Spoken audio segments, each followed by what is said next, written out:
So hello and welcome to the latest webinar in the Elemental programme for 2022. Our topic for the hour today, how innovators are developing new ways to store energy and maximising the use of renewables. Your chair for the next 60 minutes, my name is Jim McClelland, founder and editor of Yemm, home to both the magazine and the top 500 rankings. Joining me on the panel this morning, which we have a bit of thunder and lightning here and there, I think, Natalie Staffurth, Energy Innovation Project Manager at Department for Business, Energy and Industrial Strategy, BEIS. Dr. Richard Yemm, Director, Q-zeta Limited, and Professor Philip Eames, Director, Centre for Renewable Energy Systems Technology, otherwise known as CREST. It is all live, as you will see, with a Q&A to finish. So pop your questions, please, in the Ask a Questions box. The clue is in the name, probably in the middle at the bottom of your screen. Type them in there, you pose them, I'll ask them, they'll answer them. That's the idea. So a little bit about Elemental. This webinar forms part of a programme of panel debates hosted and produced by Elemental, elementaldigital.co.uk. It is the online community for professionals focused on innovation, heat, water, air and energy, the vital elements within the built environment, now and in the future. Please note, Elemental's a CPD member, so the good news is all our webinars then are CPD accredited. You'll find the full diary of events on the website, range of upcoming sessions. You can also now view the back catalogue, a whole host of hot topics, including we had an excellent session just this Tuesday this week on retrofitting heat pumps in commercial buildings. Well worth a look. It's all available on demand. Great who's who of speakers, and I should add, free to access. No paywall, no cost. Right, got a lot to get through, so a very brief intro from me. Storage and renewables.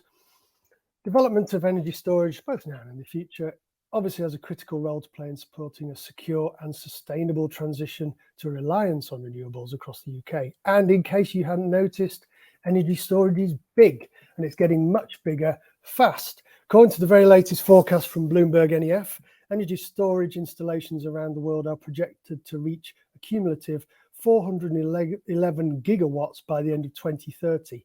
That is 15 times the 27 gigawatts of storage that was online at the end of 2021. So you can see how that graph is going up really dramatically.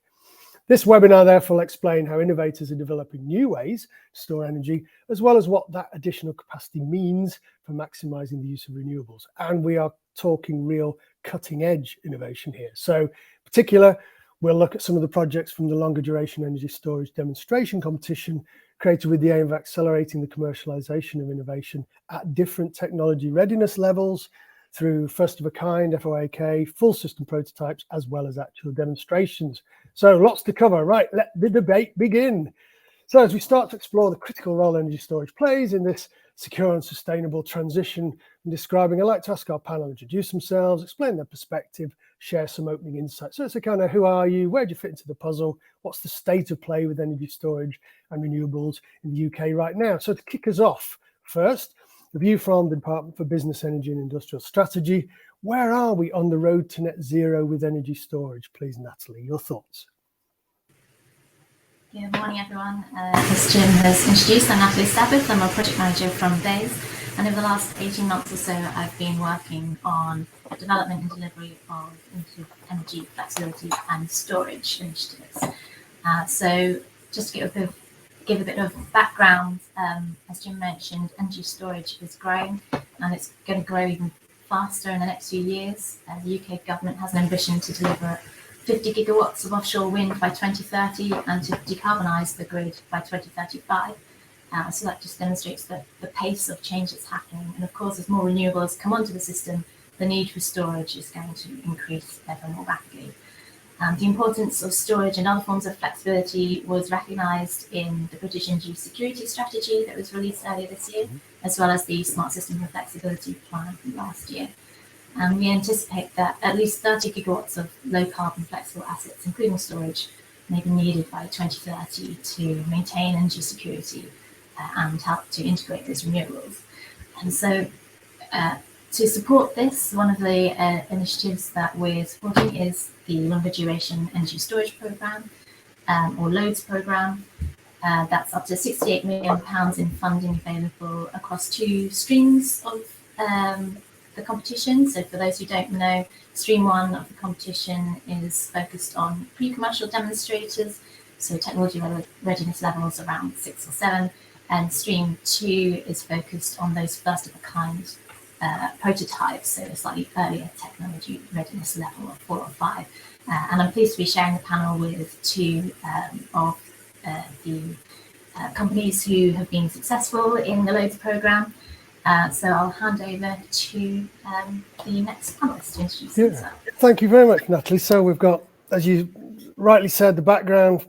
Things are happening fast. 50 gigawatts of offshore wind by 2030, decarbonising the grid by 2035. Thanks for explaining the two streams of the competition, and throughout what you're talking about there, the keyword I think was security kept coming through. That's obviously one of the issues. So now, Richard, if I come to you for opening thoughts. So from the perspective of an engineer and entrepreneur, what are the key challenges and opportunities in this market at present, Richard? Well, I think it's a tremendously exciting space, really. I mean, I think that from my background in renewables, I've been working in the sector for nearly 30 years now. It was all about getting it on the map and starting to deploy and achieving significant capacity and becoming mainstream. And renewables really has done that now. But I think to maintain that momentum, storage is going to be absolutely critical. And storage at all levels, short-term grid stability to assist with variable generation, inflexible generation, point of generation storage to maximize the energy that we can get down existing wires, and from our perspective, point of use storage, again, so that we can get as much energy down the existing wires as possible at times when it's not congested, so it can be used at times when it is. So I think it's a natural evolution of the low carbon generation industry, but we need it rather urgently now. And I think the LOADS programme and a number of other initiatives in Innovate UK and Scottish Government are really focused on that, is making sure we don't trip up the progress that we've been able to the momentum, if you like, of the renewable sector in terms of deployment, because we have to constrain it off because we can't store it when it's not required. So a huge opportunity. And from our background in offshore renewables, wave and tidal initially, and now offshore wind, we can just see this coming up very fast now. And I think it's critical that we make significant progress by 2030 on that full gamut of storage options, not just one, if we're not going to create an impasse or a delay to the rollout of the low carbon generation sources that we have. From our perspective, just very briefly, Q-zeta is the spin-out company of our consultancy Quotient, which is primarily an offshore renewable consultancy. But we had a horizon scan, we looked around and we tried to find areas where we could use our knowledge and expertise in renewables and the constraints that it faces to come up with some new innovations and some new technologies that we could develop where we could achieve real impact with our expertise. And I think there's a whole army of entrepreneurs and engineers out there who could be brought to bear on this huge challenge and create obviously an enormous opportunity for the UK in terms of technology. I think as a reflection, we led for a while, but then missed the boat a bit on the generation technologies. And I think learning from that is critical. Now, BEIS and other arms of government are extremely focused on storage, on the rollout. Let's make sure we also focus that on the industrial side as well. Make sure we capture the benefits for the UK economy. There's obviously, everybody is facing the same issues around the world. And if we can develop and improve the systems and technology, we will be able to capitalize on that in terms of exporting services, skills, and technology. Excellent, thank you. Yeah, some nice points there. So absolutely exciting space and potentially an army of entrepreneurs and entrants into the market. And as you say, it's very much maturing, no longer a case of getting it on the map. It's much more a mainstreaming scenario, but that brings different challenges. As you pointed out, we can learn from the generational issues in terms of momentum can be lost. It's dangerous to be complacent and assume that things will continue to grow. These are competitive marketplaces, competing for market share, for investment, and any slowdown in terms of our efforts rapidly puts us behind others potentially in the race. And obviously those dates, 2030 is not far away, 2035, none of these crunch dates are far away for us. So thank you, nice perspective there. And then Philip in this opening bit. So CREST, the largest UK sustainable energy research centre, So what's your take on the appetite for R&D in renewables in the current climate? I think you're on mute there, actually, Philip. Oh, there we go. There we go, yes. Okay, so I'll say a little bit about myself first, if I may. I've previously been Professor of Solar Energy Applications at the University of Ulster and Professor of Energy Efficiency and Conservation at the University of Warwick. Been working in the area for about 36 years now, and I've worked in the areas of thermal energy storage systems, advanced low heat loss glazings, concentrated solar energy systems, energy saving and solar energy harnessing, building fabric components. CREST has got roughly a standing cohort of about 60 staff working for it, so it's a fairly big research group. And my own current focus is on the decarbonisation of heat and the roles that heat storage can play in future energy systems. And I appreciate the question that came up about the winter heat demand, which I think is a crucial thing we need to deal with.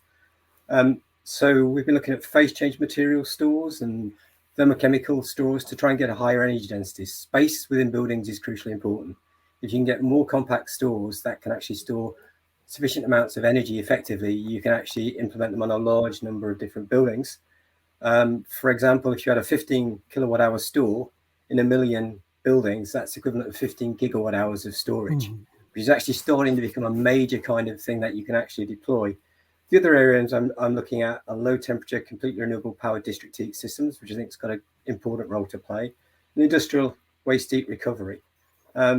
Heat pumps plus storage gives you the flexibility in terms of electrical loads to shift them within the day or even longer, and then actually manage grid loads as well, so you can avoid grid strengthening. With regard to your question, I think realistically you need to consider this is a challenge of our time. Global warming, we've been aware of it since the 1900s, the idea that CO2 causes global warming. 1970s, we had a lot of people talking about global warming, IPCC in 1988. We've got clear evidence of climate change, and we're still using fossil fuels in huge amounts. In fact, if you look at the world use of fossil fuels, it's increasing greatly still. And then we get to tipping points and methane evolution from the Arctic. One of the things that I would say, Stern did a really good review in 2006 that actually showed the economics of climate change and all the things we can do. So to come to your question about research funding, it's increased. I'm really pleased it's increased, and there's lots of really good programs that are being put forward. But is it sufficient to address the challenge? Unfortunately, from my own point of view, it's moving things forward, but time is actually really short if we're going to get to where we need to get to. And I'm really pleased to say that funding's a lot more available than it was in the past. But realistically, I don't think we're actually pushing forward as fast as we need to get to where we need to get to deliver the 2035 net zero electricity supply. The storage requirements are vast, and they're not just a few hours, they're potentially weeks. And you know, it's a major challenge. So yeah, I'm enthused by the progress to date, but I still think we need to do a lot more. That's nice. A nice balanced perspective there. As you say, you know, you're looking at decarbonisation of heat and the role of storage, buildings potentially as storage assets to deploy, if you like. There's a lot of potential there. And obviously we're understanding, and the session we had earlier in the week, heat pumps and storage, there's a lot of opportunity there also to manage grid loads. But it is the challenge of our time, and time is a challenge. It's nice to start with some good news and a positive note about the fact that funding is increasing, but not enough. It's all relative, and you know, this is a game with deadlines and time on the clock, and it's running down. And as you say, is it enough? Is it happening fast enough? And most would argue no. So, but maybe innovation will help us speed some of the solutions in various respects, and that's what we'll look to. So, and nice of you to point out as well, we already have a question there on winter peak demand from Andy Frew, and by all means follow their example, type your questions in the box, and we'll be coming to those in the closing part of the session. So now we've had the intros. This bit I call challenges and conflicts, and the clues in the name there. I'd like to zoom in on the specifics. I'd like to look at the barriers to the development of new and different storage that could boost our capacity as we described. So, you know, kind of what's the problem? Is it policy, tech, skills, or is it just cost? but also what lessons can we learn from competition winning projects to help us. So let's get into the meat of the debate, or the plant-based protein, if you like. So first, Richard in this section. So as we mentioned, part of a consortium you were led by Energy Systems Catapult. Q-zeta was successful in winning, I think, £149,831 in stream 2 of the long duration energy storage competition for your domestic thermal store. So congrats, woohoo. But when it comes to renewables, nicest possible way, however, this is not your first rodeo. You were launching the world's first commercial wave power project late 90s. And of course, we all know progress has been made over the decades since, kind of as Philip has suggested. Time is against us. It's been patchy. Policies have come and gone. Tariffs have got turned off overnight. Funding shrunk. So my challenge to you is, how do you get the business case to stack up for energy storage in the UK? Not just today, but over time. So investors have some confidence that their money is well spent. So how do you get the business case to stack up, Richard? Well, just like any new sector, I mean, critical to it is demonstrating effective, viable technology at scale in a real application. And that's really what the Loads program is focused on, is taking promising new technologies such as ours and getting them out into the field and proving they can work and proving they can have the impact, and particularly deliver the cost benefits of flexibility to the cost of energy to the consumer. I think so, demonstrating it at scale, and not only the technology, but its integration and its coordination in order to deliver the benefits. I mean, stepping back a little bit, I think one of the biggest challenges of net zero is without doubt decarbonising domestic heat. And I think an observation that we made, and others in thermal storage, particularly point of use thermal storage in building, is that there is a lovely dual role that storage can play.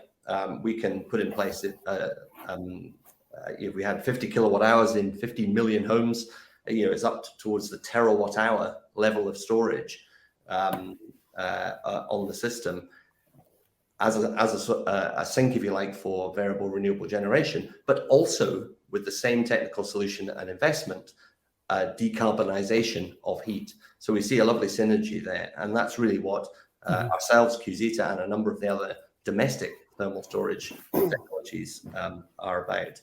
But what we need to prove is A, the technology and its integration, but B, that we can deliver this increased energy flow without upgrading the whole system. And this is one of the key outcomes of our stage 1 project, was can we have one of these in every home without having to massively upgrade the distribution network, which is mooted as required for a heat pump only solution. And one of the great results from our project, which is generic across all domestic thermal storages, is the answer is yes, we can. The value of time shifting of load through the day can allow us to deliver energy at a time of day where the network is not congested, and that's hugely beneficial. And another of the key outputs that we came from our modeling work with the Catapult was, interestingly, the value of that time shifting of load actually more than offsets economically the benefit of the coefficient of performance from the heat pump. Okay. The other critical thing that has come out of our work is you need to be cheap. And I think this is something that storage as a sector needs to really embrace. Is Dieter Helm came up with the concept of equivalent firm power. And we've got to start, I think, embracing that and thinking that way. We've got to build storage into variable generation to allow it to deliver what the consumer needs. And perhaps that is one of the biggest challenges, getting a low-cost, high-efficiency storage platform, many technologies, I think, across many parts of the network, but one that can work with the low cost of generation of renewables to deliver a low effective cost of energy to consumers and businesses. So I think as a key challenge, that is the whole system cost needs to be demonstrated to be viable. Excellent. Some nice points there. So as you said at the top, so effective and viable, Loads is proving that commercialization basis. You talked about integration and coordination, because of course it is a team game, and we'll hear increasingly, I guess, about joined up thinking. And a nice point about the dual role of storage, a real win-win and time shifting, and one of the few occasions when tera is good, when it means terawatts. But you finish with a point about cheap, and there's no getting away from it. Low cost. We also had some nice points in the week about the fact that low energy, low temperature, and low carbon are not necessarily the same thing, and they're easily too often used perhaps interchangeably. So some nice points there in this middle section. So then if I'm coming to you, Philip, similarly throwing down the gauntlet a little bit, you too were involved in a successful Stream 2 bid, leading the work on phase change material and thermochemical storage technologies. Part of the Adsorb project, won £143,440, I believe, give or take a penny perhaps. Congrats again. So, however, as much as renewable energy might be a hot prospect for innovation investment, I'm going to suggest the focus is often on the generation technologies and projects, wind, solar. I'm describing them as the glitz and glam of the transition ball. Storage, by contrast, arguably the Cinderella subject. So how can we hope to see the R&D and investment in energy storage keep pace with that market growth? Will it not always be playing commercial catch-up, lagging behind the other more glamorous partners, as it were, in the race to go clean and green? How does it keep up with the pace required? So when we first started installing renewables, there was very small amounts of renewables going in, and that was easily manageable. And we had a huge amount of gas, coal on the grid, which was actually dispatchable. But as we move forward and get more renewables, then of course it becomes far less dispatchable. Mm-hmm. And then we start shedding large amounts of renewables. And we've got to have some way of actually utilizing that renewable. So storage then becomes much more important. And we're going to need storage of a few hours diurnally, weekly, and possibly seasonally. There's huge variation in load. Space heating is the classic one that everybody talks about, and it is really, really important. And without having, I want to say, the ability to store for periods of time that are days to weeks, we won't be able to bridge the difference between generation and demand. And if we actually look at the levels of demand, heat is about 4 times the level of peak demand in winter for a day than electricity. And then if we actually go down to the half-hourly periods, the low-grade heat demand in 30 minutes can be 6 times as great. So, you know, we've got a huge amount of small peaks that we need to address. If we try and address them just by having much more generation on the system, a lot of the time that won't be working. So we have to actually play that to actually make maximum use. One of the things that kind of worries me is that we're doing lots and lots of work in terms of just short duration storage, which is really important. But if we go to the future, say 15 years time, when we're net zero, when we've got effectively predominantly wind with solar and biomass may or may not be on the grid, if it's green or not, depending on the outcome for DRAX, etc.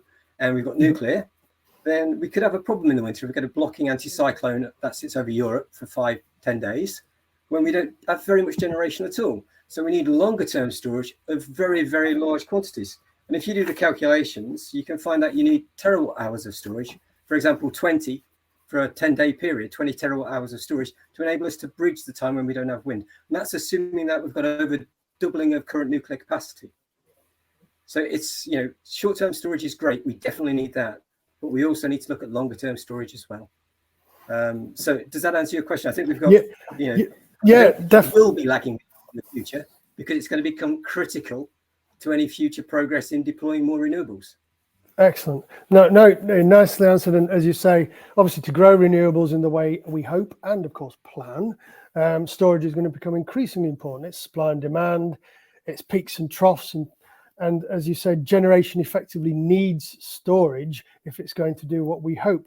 But nice point about long duration. Could I just ask you a tiny follow-up? Could you just clarify for those who are less familiar what you might mean by short and long? What kind of times you do? Could you just remind people how we should use those phrases, please? So for me, short is a few hours. Medium-term duration is probably up to about 14 days, and there'll be a set of technologies that might be suitable for that. And long-term duration is anything that goes beyond 14 days, so going up to interseasonal. Of course, when you actually cycle your storage less frequently, you have to have a lower cost to recover your investment. So there's a really awkward, I want to say, financial argument that you've got to have very large-scale systems, but also incredibly low cost to actually be able to deploy them cost effectively. But they're necessary. So it's how you're going to pay for them and what costings you're going to put out to charge for them. So it's a really complicated problem that I don't think we've actually grasped yet. No, nice. And complexity that we've yet to really get to grips with. And so thank you for that. So, and then finally in this this more tricky questions round. I'll come to you, Natalie. So, departments like yours typically strive to remain, as far as possible, technology neutral, picking winners, job for gamblers, not governments, sort of thing. Accordingly, the competition sports projects store energy kind of everywhere, offshore, onshore, salt caverns, power plants in our homes, as compressed air, seawater, hydrogen, batteries made from copper, zinc, lithium, vanadium. You're backing all of the above and more. So my challenge to you is, will such a diverse mix actually not just dilute UK efforts, spread support too thin? Is net zero, the dates we talked about, is a success not about just scaling up proven existing tech fast as possible to feed the market? Why do we actually need so many different dishes on the menu, Natalie? Yeah, so I think as the others have touched on, the way we're going to need storage is going to be in lots of different environments and lots of different scenarios. In the past, with mainly fossil fuel generation, we had a much simpler electricity system. That's going to get more complex with more local variation. So we're going to need a completely different system. And energy storage can feed into that in lots of different ways, as well as the different durations of storage needed that Philip mentioned.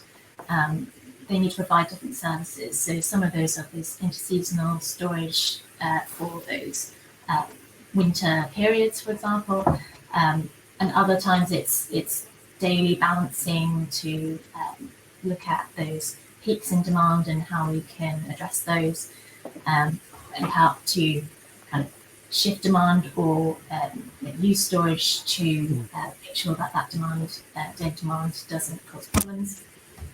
And we're very much focused on making sure that we are looking at what are the solutions to problems rather than trying to pick a specific technology.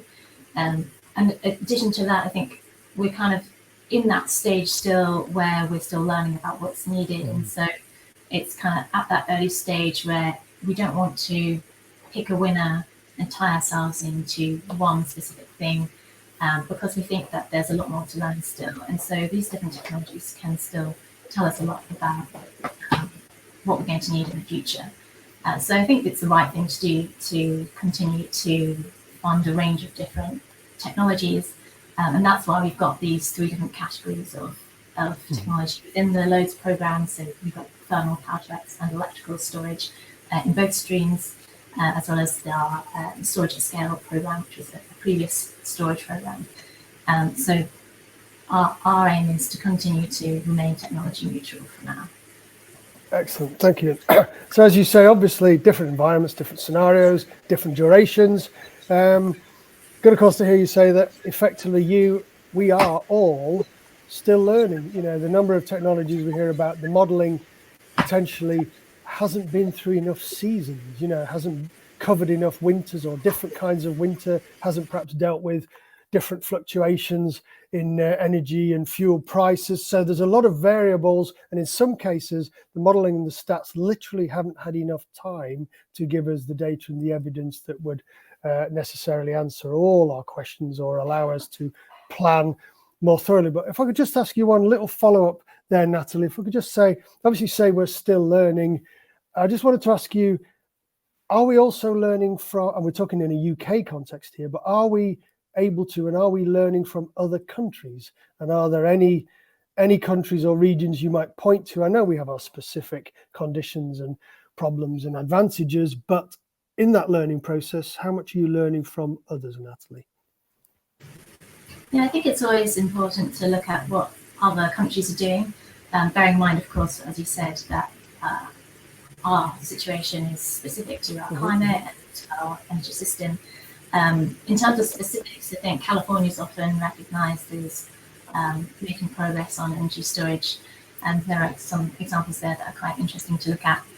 And I think there are kind of two reasons, as you said, we want to learn from others, but there's also an element of looking internationally in order to think about how can we commercialise technologies developed in the UK to give us this global competitive advantage. So, technologies developed in the UK, we want them to be used in the UK, but we also want them to look at expanding eventually into the worldwide market, and so that we can lead the way for other countries as well as ourselves.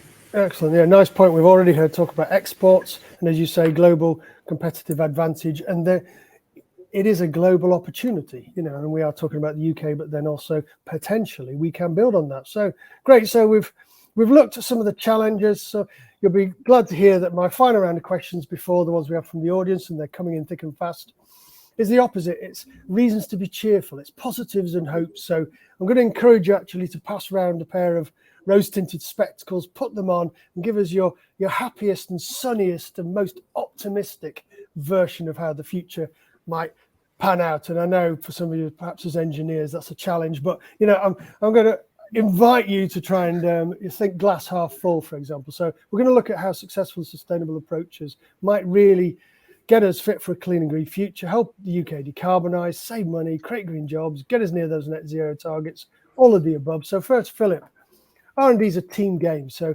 describe for me with your happy sunny face on how academia, industry and government can all innovate together successfully, please.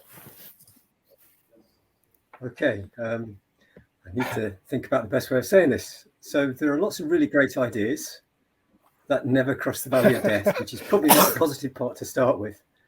So from low TRL levels to systems and products. However, over the last number of years, there's been a real change in universities, and the impact is the crucial thing. Mm-hmm. We've always liked working with industry, but now there's a much greater drive to work with industry and government and actually get products that can get out there and have large impact. So that's a really, really positive thing. And I think that's moving forward. And we always aim to work with industry wherever we can.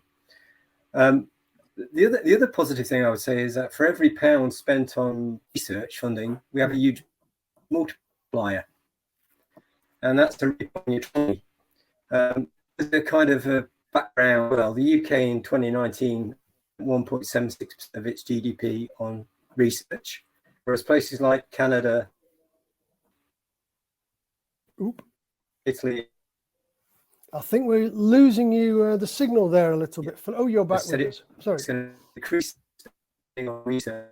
I think is great, and hopefully, even the current austerity.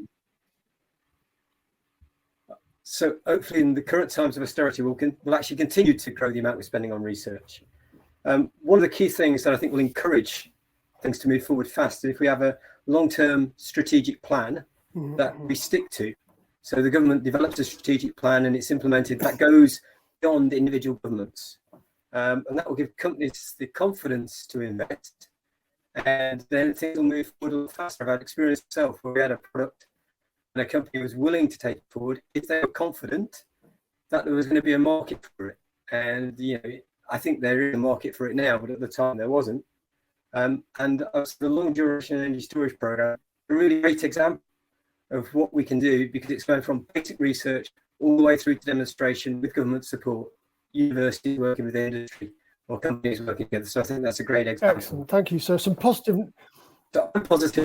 Yeah, exactly. Good. So positive notes. And I think we got there in spite of your broadband connection going into the valley of death. We seem to get out the other side just about between us. So nice you're pointing out that there is more collaboration. And I'm imagining it's partly due to greater demand from industry, a pull effect, but also greater yearning from your side in terms of commercialization and a push in terms of support. But a nice point made about multipliers for every pound spent, but also, and business would very much say this as well, strategic plan, that degree of certainty that allows markets to grow in confidence, for investment to be scheduled, and that includes regulations and funding and all the moving parts.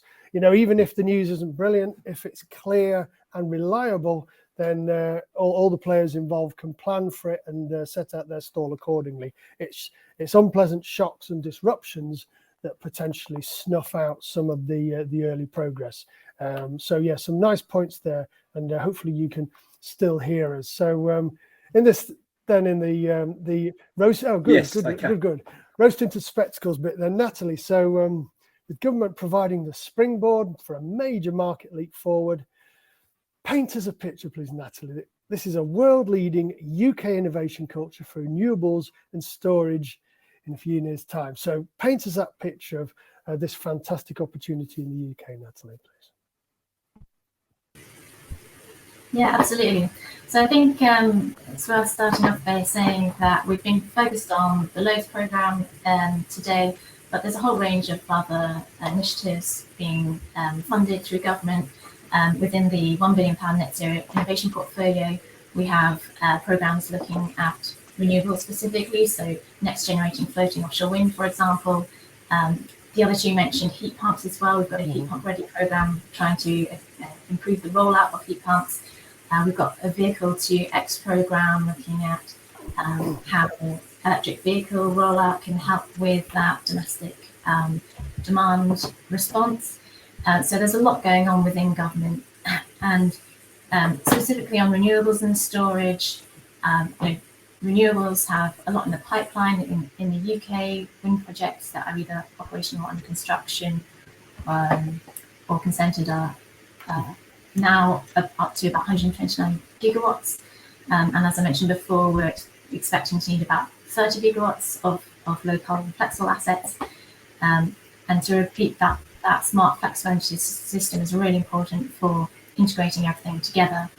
And we expect that the flexibility that's provided from these technologies, including storage, could save up to about £10 billion per year by 2050 by reducing the amount of generation and network needed to decarbonise, and could also create around 24,000 jobs. So really positive about the role of storage and other flexible technologies, and we've highlighted that in the Smart Systems and Flexibility Panel, the Net Zero Strategy, British Energy Security Strategy. I think everything that we are sort of saying is consistently built on that momentum and that commitment to reaching net zero. Excellent, thanks. So lots of positives there, and as you say, there are numerous different strands to it. Part of it is, of course, the challenge of these things, but with enough, as you've rightly said, flexibility, agility has been the watchword for business maybe since pre-pandemic. You know, the agility word's always bouncing around, and that remains the case. And with the severe pressures on the economic situation and fuel price and things, agility remains front of mind for a lot of people. But strong points about massive percentage savings and job creation, as we pointed out, 24,000 I think was the figure you gave there. So there are lots of reasons to be cheerful, and it is potentially a question of doing all of this ongoing. And hopefully, I believe one or two of the audience had technical issues for a minute, but hopefully we're back running. It seems good from our side. So so finally, Richard, if I come to you then, we've had a few positives already, but I'm going to invite you for a little future gazing now. Fast forward just 5 or 10 years, not beyond the end of the decade, perhaps, because we know this time goes quickly. So sell it to us. What might success look like? If we really do well, we do the things we're talking about, it all comes together, the funding, the policy, the regs, all of the above. What might success actually look like for energy storage in the UK? I mean, that's obviously a hypothetical, huge topic, but I think it is really important. I mean, there's a lot of the time we focus on problems and issues, but I think it's absolutely critical to keep an eye on it. And Natalie mentioned 10 billion. I think the numbers are potentially significantly higher than that between choices of path. And in order to choose the right path and have that right mix, we need more information. So success for me in the next 2 to 3 years looks like having that information. Being able to make an informed choice and decisions based on evidence, not based on current momentum or the lobbying power of different parts of the sector. Let's have the information. So I would say fund all of these phase 2 projects. Let's get that information because it's cheap. It's not expensive in the context of the cost that will come down the line. Absolutely crucial to prove it that. So all power to BEIS to get as much funding into this stage of the sector as possible. And I think that's crucial. Success shortly after that is getting going, is moving on those correct paths, because we just don't have time. Renewables is already heavily constrained on certain parts of the network, like in Scotland and Northern England.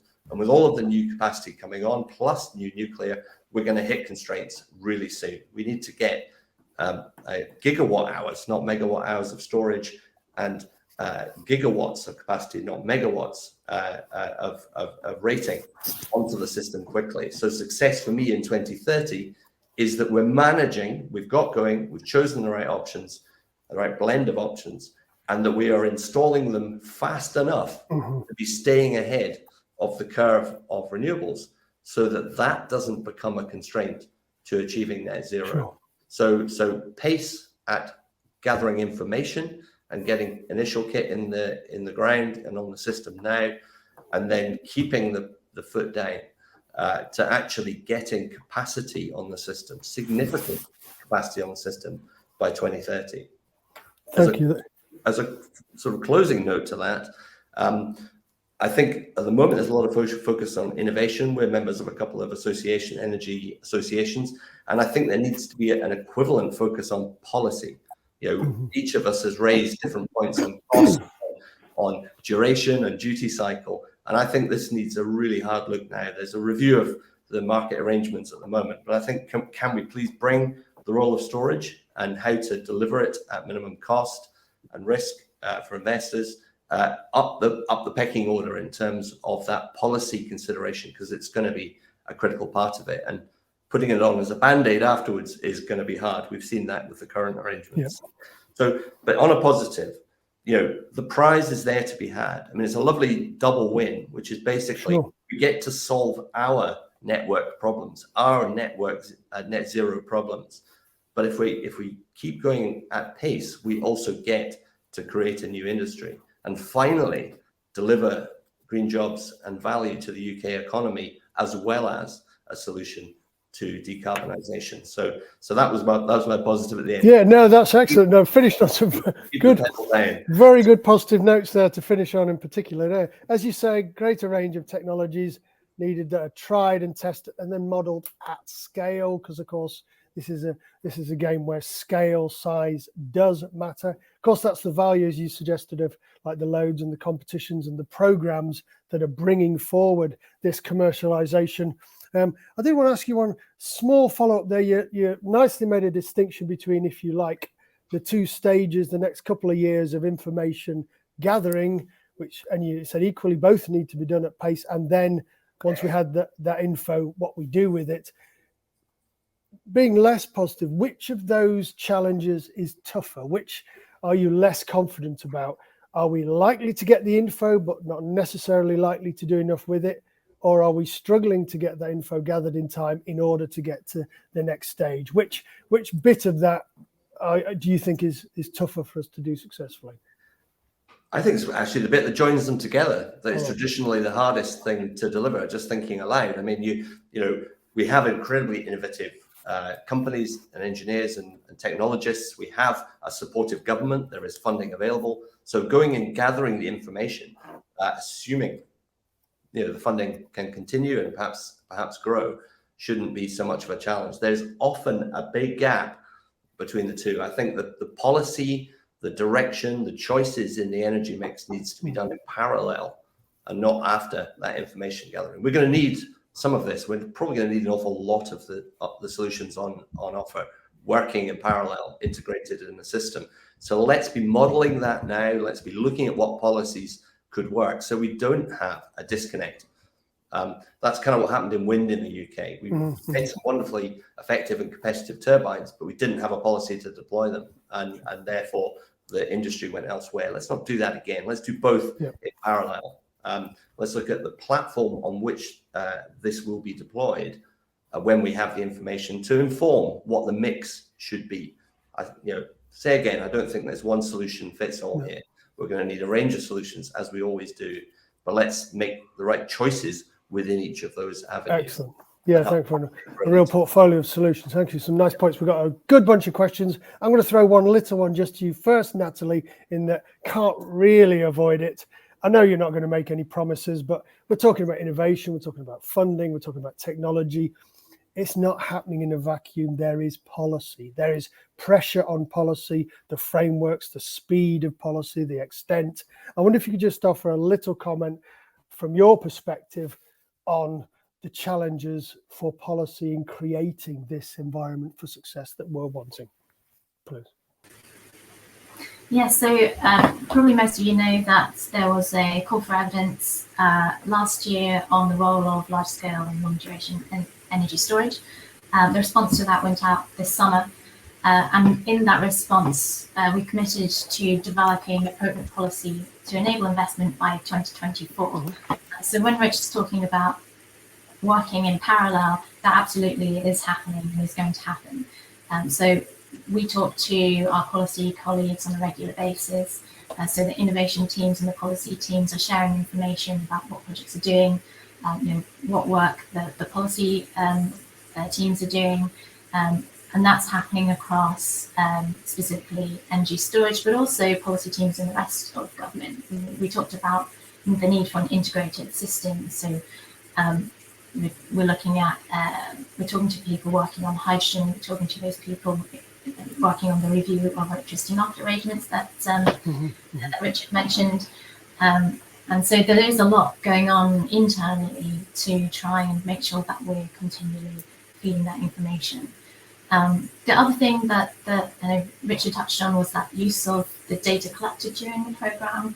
And something that we haven't mentioned yet is we're funding these technologies to try and improve their path to commercialisation, but we're also using the projects individually and as a group to learn from them as well. So alongside the funding of the projects themselves, we're setting up an evaluation programme to take information from those projects and feed into both the policy work and future decisions on how to continue funding after this programme comes to an end. Excellent. That's really helpful. Thank you, to give us a broader view of the policy landscape and how these bits fit together, and also an update on some of the things that we know and hope are coming along shortly. So this is where we're going to open it up to the floor. I don't know whether Philip will be joining us with his camera, with his audio, or neither of the above, but let's take the questions. We already have a good few, and I think I'll come to you first. I think, Richard, there are 2 or 3 from Mike Barker.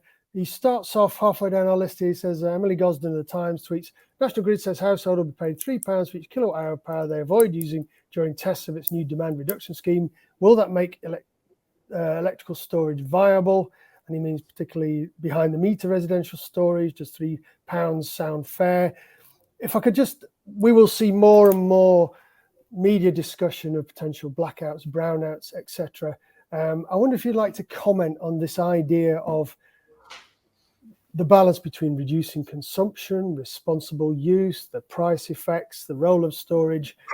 How is this going to play out, and how is this going to be perceived? Not just how it works, but how do people think it's going to work, Richard? I wonder if you'd comment on that, please. Yeah, but I guess the first point is I think £3 per kilowatt hour might be slightly in the wrong units. Maybe per kilowatt of load avoided is often the way these things are expressed, but exactly the kind of thing the storage industry needs. Yeah, we need to, a key outcome of our phase 1 program, I'm sure others, is what is the value of this time shifting of load, of storing energy at one time and giving it back in another. And I think that is absolutely crucial. We're going to see more and more of these initiatives coming out from National Grid, but they also do very much need to be set in a context of what is the whole system cost. And I think this is how we're going to be able to define and really demonstrate the value of this time shifting of load is through simulation and evaluation of the impact of that on the whole system cost, all the way from the generation, the wires, the consumer behavior, and storage technologies. And I think what we'll see is actually the storage assets become extremely valuable, because the challenges for the current energy system is this peakiness of the requirement of energy. The whole system is designed around that at the moment. And if we could have a system where the energy supply was more driven by generation and was more constant, and the use of it was phased through storage, suddenly you can have a much cheaper system, with much less firm power on the system, and yet not affect consumer experience or need. And it's really storage technologies that can deliver that. And I think, coming back to an earlier point I had on the needing to know these things now is, it's very easy to see a scenario coming from the renewables angle is low cost offshore wind, onshore wind, solar paired with storage. All of the work we've done still markedly cheaper than other low carbon generation sources in terms of aggregate costs. And so I think if you know that, you might build one system. If you don't know that and can't rely on it, you might build another system at higher cost to the consumer. So it's absolutely crucial.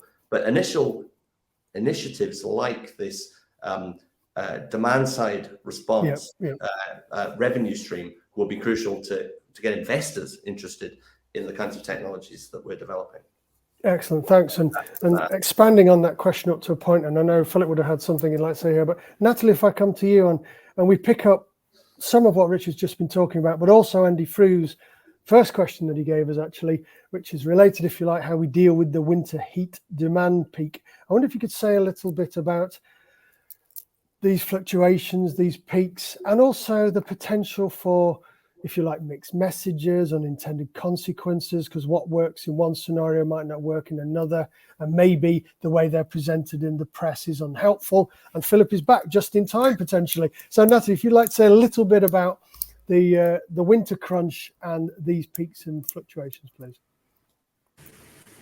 Yeah, and I think something you said just then on how people respond is quite an important point, because we talked about the different environments in which storage will be deployed and the variation within the system, but there's also variation within people, right? And some people are very interested in their energy usage and tracking it. Some people don't want to know, they want something, automation to handle that. People have different lifestyles, people need to use energy at different times. And so understanding that is really important as we go forward. So when we think about flexible energy use and how we can shift that peak demand. And the things that we're looking at in government is how do we enable people to shift demand? So what are the technologies and processes that they need? Storage is one of them, but there are lots of other things like home energy management systems, for example, vehicle to grid I've mentioned, electric vehicle charging use of that. Smart appliances within the home. And then the other thing is how do people want to live their lives? And we need to try and get that balance of enabling people to live the way they want to be able to use energy for the important everyday uses, but also to contribute to that wider system. So how do we enable that and how do we incentivize that? And those are some of the things that we're looking at in the Flexibility Innovation Programme, which is another of the Net Zero Innovation Portfolio programs, which kind of has a range of different sort of programs within it, including that sort of vehicle charging and interoperable demand side response, lots of different things going on there. So I think there's lots to do on how do we help people to use energy in the best ways. Excellent, thanks. And I mean, in a sense, behaviour change is the elephant in the room that we haven't talked about today. As you say, we don't want to go back to the bad old days of going green being seen as some kind of hair shirt and some kind of punishment, and only for the the really seriously committed. On the other hand, of course, a 10% reduction in consumption is much quicker and easier to achieve than 10% growth in renewable generation, for example. So the wins could be very fast, and the advantages could spread across the system very quickly. So you're back in the room, Philip. Good to have you return. So I'm going to give you the final word, and you're coming in where you almost started in terms of the question. So I wonder if you'd just like to say a little bit about this whole winter heat demand peak and the fluctuations and the management and the opportunity there, please, Philip. Okay, so the problem with winter heat demand is that it's very climate specific, and therefore diversity is actually very low. If we move to a heat pump or electrical dominated future, then we have to have storage in there to give us the flexibility, but that may only be on the periods of days or within days. If we look at the potential for meeting the peak, which is several times the electricity load, I think we need other storage systems as well for longer duration. So I think it is a massive issue. The gas network, when we transitioned to gas, made heat supply very, very easy. One of the things that I should also mention, we need to retrofit our building stock to reduce the load. You said a 10% saving, we could probably get a 40 or 50% saving, but there is a significant cost in retrofitting. But the added advantage is the buildings are more comfortable and much more user friendly. So, you know, I've been involved in retrofit or trying to promote it for 20 years. I deep retrofitted a building myself. I know it works, but it's still so slow at moving forward on a national scale. And we really need to address that. And then the problem becomes easier to deal with. But until we do that, it's going to be a really difficult problem to address.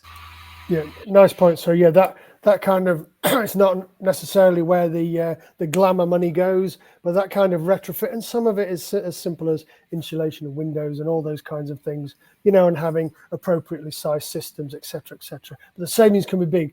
Quick word from you, Richard. We're last minute. You're jumping in with 60 seconds of punchy comment, I hope. Okay, the last word on the winter peak point, and the storage is the key to removing that. We deal with it at the moment by storing the energy in gas and burning it when we need it. When we move to electrical heating, as we must going forward, we need a way of storing that energy either at the point of use in the home thermally or electrically elsewhere on the system to avoid that peak, to store in a different way. The moment nature did it for us hundreds of millions of years ago, we've got to do it now, day to day, week to week, season to season. Storage is the key to that. Thank you. So, nice point about storage and electrification in particular being key. And thank you, Natalie. I see you shared a couple of links as well that people might want to take a look at with documents there for further and background reading. So that is it. We are absolutely bang on time.